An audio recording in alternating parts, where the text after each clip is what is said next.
Channel beriman dengan logika sehat, channel edukasi Kristen yang diperuntukkan bagi setiap orang Kristen.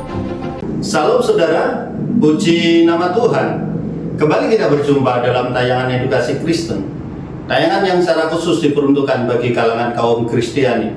Saudaraku, tayangan teologi lepas kerja yang akan saya sajikan setiap hari Senin pada pukul 7 malam memberikan sebuah wacana teologi Kristen, khususnya mengungkapkan fakta-fakta tentang teologi di dalam Perjanjian Lama ataupun di dalam Perjanjian Baru, sehingga kita akan semakin ditambahkan pengetahuan kasanah teologi kita. Selain itu, saudara, akan memberikan sebuah gerakan motivasi tersendiri di dalam hati kita untuk kita mempertebal iman kita kepada Kristus Yesus Tuhan kita. Secara khusus, tayangan ini berkaitan dengan acara Natal, perayaan Natal yang setiap tahunnya selalu kita peringati, di mana turunnya firman Tuhan dalam pribadi manusia yang bernama Kristus Yesus Tuhan dan Juru Selamat kita. Baiklah saudaraku, ada sebuah peristiwa yang dicatat di dalam Alkitab, khususnya dalam kitab Injil Matius, di mana terdapat beberapa kaum Majus yang di dalam kitab suci tidak begitu banyak mengungkapkan jati diri orang Majus ini. Nah, kita akan belajar siapakah orang Majus yang sebenarnya. Saudara bisa mendukung pelayanan ini melalui saudara memberikan tanda jempol saudara dan membagikan kepada rekan-rekan yang lain yang saudara pandang layak untuk mendapatkan berkat yang sama yang saat ini saudara dapatkan. Marilah saudara kita menyimak bersama-sama. Langit di atas Yudea malam itu menyimpan banyak sebuah rahasia. Tetapi bukan hanya palungan di Bethlehem yang menjadi saksi. Di luar dinding kota, di ibu kota Yerusalem, penuh dengan ketegangan, sebuah kejadian aneh telah berlangsung, menghasilkan dampak yang begitu kuat dibandingkan bunyi sayap malaikat di padang. Berita itu tidak berasal dari gembala yang compang-camping, dari beberapa kelompok yang mengejutkan, yaitu para Majus, orang-orang bijak dari timur yang datang dengan karavan yang mewah, tujuan yang tak terduga. Mereka bukan hanya pelancong biasa, mereka adalah pengamat bintang, penafsir mimpi, dan penasihat raja di tanah mereka yang nan jauh di sana.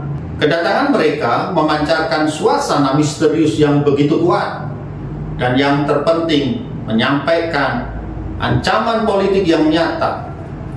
Kita bisa bayangkan 3 atau lebih bangsawan asing mengenakan jubah yang megah dan dijaga dengan ketat, menunggang unta-unta yang berat bebannya, tiba-tiba hadir di pintu kota. Mereka tidak mencari bisnis, mereka tidak mencari kerjasama, mereka hanya menginginkan satu pertanyaan yang diungkapkan dengan sebuah keyakinan yang menguncang tiang-tiang istana Herodes Agung. Dan pertanyaan itu begitu jelas, di manakah raja orang Yahudi yang baru dilahirkan itu? Kami telah melihat bintangnya di timur, dan kami datang untuk menyembah dia. Pertanyaan ini cukup sederhana, seketika mengoyak tirai ketenangan di Yerusalem. Kota tersebut heboh, bisikan dan kabar burung berlarian lebih cepat daripada kuda tercepat Herodes. Siapa anak raja tersebut? Bintang mana yang mereka lihat? Bagi Herodes, penguasa yang cemas dan paranoid akan kekuasaannya, kedatangan orang-orang Majus ini adalah tanda perang yang tersembunyi. Ini bukan hanya astrologi, ini adalah campur tangan negara dari kekuatan asing yang mengesahkan lahirnya seorang raja Yahudi yang akan menjadi saingan di daerah kekuasaannya. Perhatian yang diberikan oleh tokoh-tokoh terhormat dari timur ini telah mengangkat status bayi yang baru lahir itu Dari seorang anak biasa menjadi seorang pangeran yang diakui secara internasional. Kehadiran Majus menjadikan kelahiran Yesus dari sebuah peristiwa spiritual yang tersembunyi menjadi drama geopolitik yang begitu jelas. Di satu sisi terdapat palungan yang dipenuhi dengan kerendahan hati. Di sisi lain terdapat raja-raja dari timur yang kedatangannya menjanjikan dan ingin mempersembahkan emas, kemenyan, dan mur. Yang tak kalah penting adalah darah. Karena keberanian mereka bertanya kepada Herodes adalah keberanian yang harusnya dibayar dengan darah mereka. Dengan demikian, di tengah kekacauan ini, cerita penyelamat dunia dimulai bukan hanya dengan lagu-lagu surgawi, tetapi juga dengan langkah kaki orang-orang Majus yang begitu berat, yang kedatangannya menarik perhatian seluruh dunia dan menghubungkan takdir seorang bayi tak bersalah dengan takdir para tiran atau penguasa. Saudaraku, seringkali kita melihat menjelang bulan Desember, biasanya dekorasi-dekorasi mulai dipasang untuk menciptakan suasana Natal. Dimulai dari objek-objek berupa salju, Santa Claus, pohon Natal, gambar gembala-gembala yang mendekati Yesus, bayi Yesus dalam kain, dan tentu saja 3 orang Majus yang memberikan hadiah kepada Yesus. Orang Majus berperan penting dalam menciptakan suasana Natal. Alkitab tidak menyajikan rincian mengenai latar belakang kehadiran mereka. Mereka tidak hanya disebut dalam pembukaan Injil Matius. Setelah itu, jejak mereka tidak terlihat lagi. Injil Matius mencatat bahwa Yesus lahir dari seorang perawan bernama Maria yang dikandung oleh Roh Kudus, dan selanjutnya mengisahkan kedatangan orang bijak atau orang Majus dari timur untuk melihat Sang Tuhan Yesus yang baru saja dilahirkan di kota Daud. Orang Majus pertama kali datang ke Yerusalem dan memberitahukan Raja Yudea saat itu, Herodes Agung, mengenai fenomena aneh di langit. Mereka menyebutnya bahwa telah melihat sebuah bintang yang begitu besar dan terang, dan kita sebut sebagai bintang Bethlehem atau bintang timur, yang menjadi tanda kelahiran Sang Raja Mesias, Tuhan yang berinkarnasi menjadi manusia. Matius pasal 2 ayat 1 sampai 12. Tujuan kedatangan orang Majus dari timur ke Yerusalem adalah untuk menyembah Sang Juru Selamat. Pertama, para Majus itu datang untuk menghormati Tuhan Yesus Kristus di Bethlehem. Istilah Yunani yang digunakan untuk para Majus adalah magoi. Dilihat dari perspektif sejarah, kata tersebut merujuk pada imam-imam di Persia, tetapi secara lebih umum digunakan untuk seseorang yang memiliki kemampuan dan memahami ilmu rahasia, dan untuk para penyihir. Selanjutnya, ketiga orang Majus yang datang mencari bayi setelah kelahirannya berasal dari sebuah negara di timur Palestina. Orang bijak ini dianggap sebagai raja sekaligus imam yang berasal dari Persia untuk menghormati Kristus. Magus diterjemahkan sebagai individu yang bijak.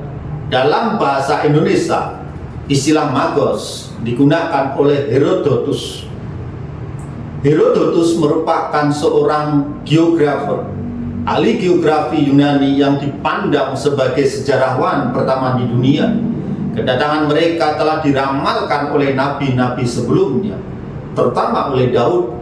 Dengan demikian, Biliam yang disewa oleh Balak, Raja Moab, yang diperintahkan untuk mengutuk bangsa Israel, justru memberikan berkat untuk mereka.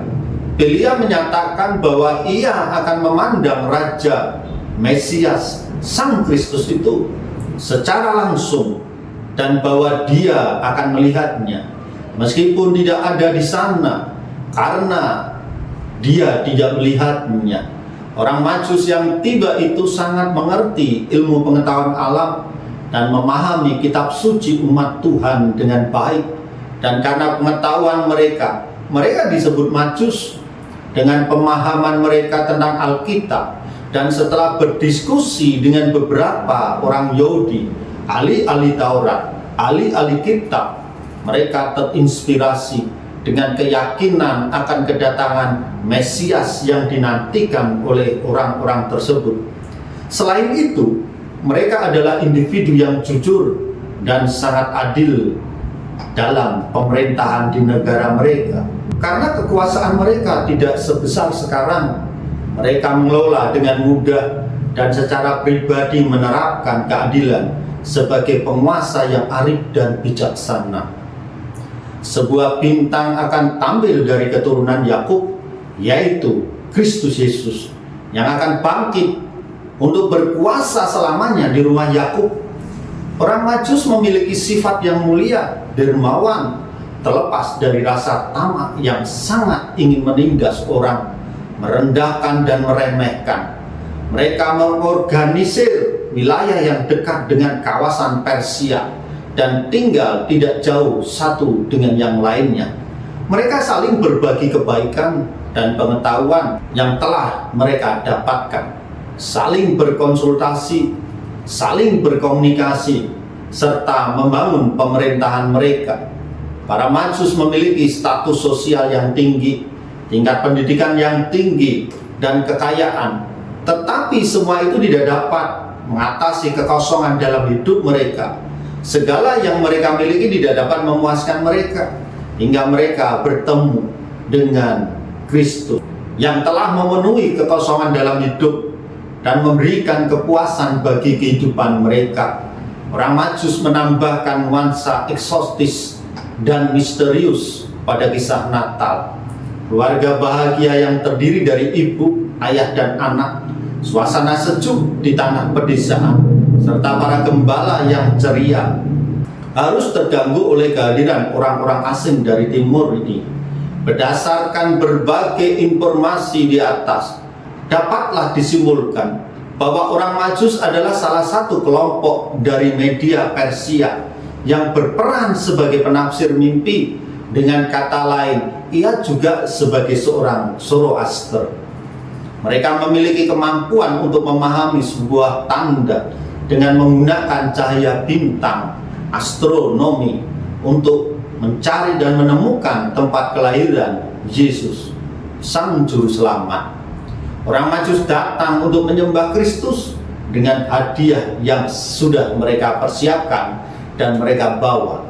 Berdasarkan latar belakang orang Majus ini, kita pun dapat coba mengkaitkan antara agama Zoroaster sebagai asal mula agama orang Majus dengan konsep keselamatan atau kelahiran Yesus Kristus.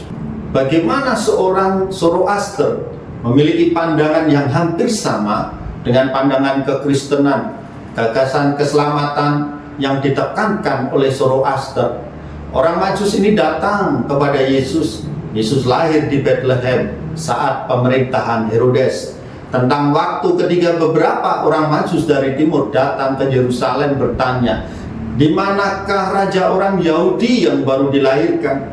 Kami telah melihat bintangnya saat muncul, dan kami telah datang untuk menyembahnya." Hal ini terjadi sekitar tahun 4 sebelum Masehi.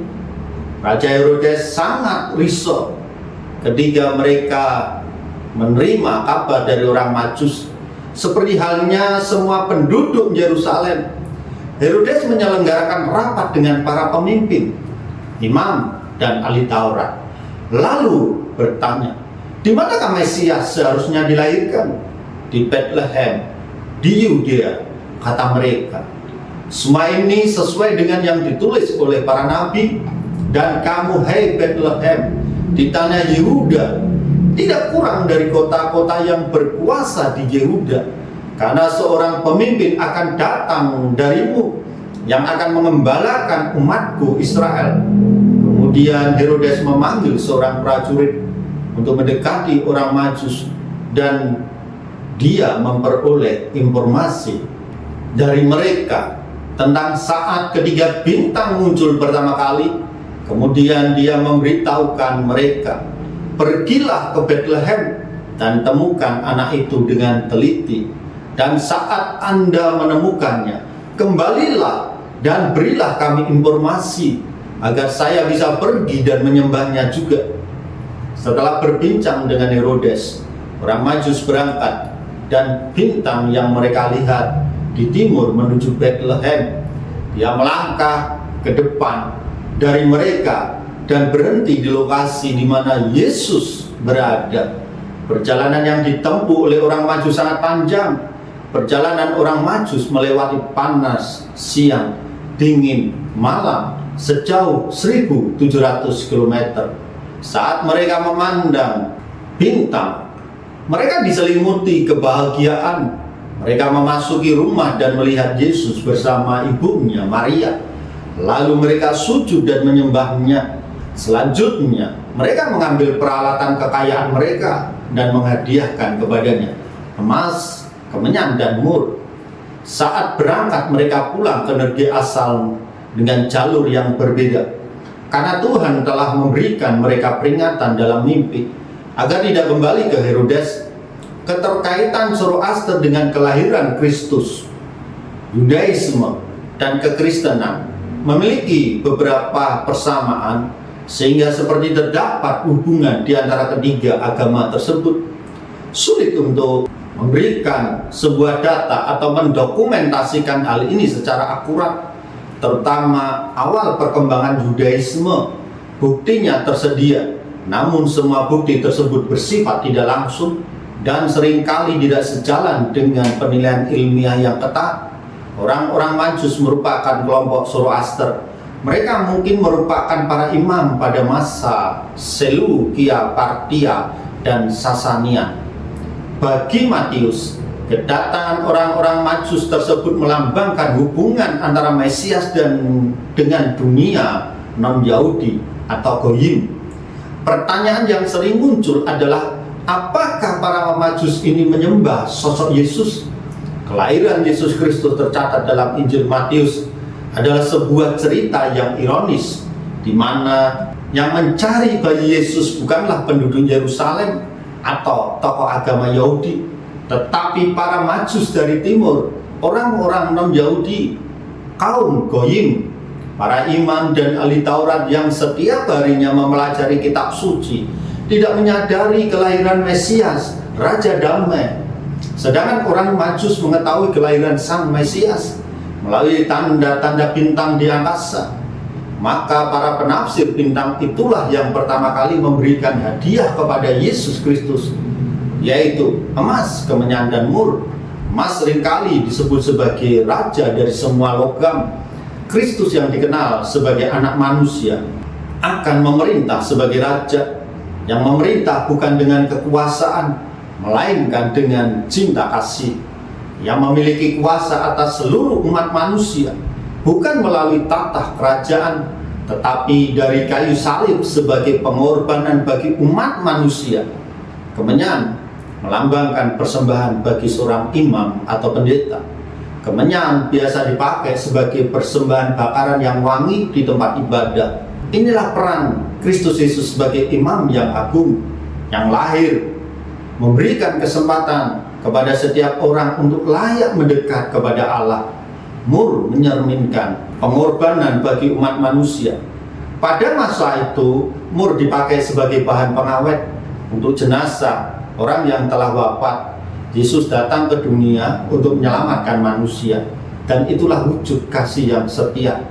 Penampilan para Majus itu bukanlah pemberian yang sembarangan. Dari sisi terlihat bahwa orang Majus memahami bahwa penyelamat adalah sosok yang memiliki otoritas dalam hal politik dan agama. Tetapi untuk mencapai keselamatan harus ada kematian yang menjadi syarat. Inilah Yesus, dia lahir untuk mati. Setiap anugerah mencerminkan perasaan, pemikiran, dan perspektif mereka tentang Sang Raja Damai. Pengabdian tersebut adalah bentuk tekad untuk melayani Tuhan dengan lebih serius. Dapat dimengerti bahwa sudut pandang orang tentang keselamatan tentu bervariasi.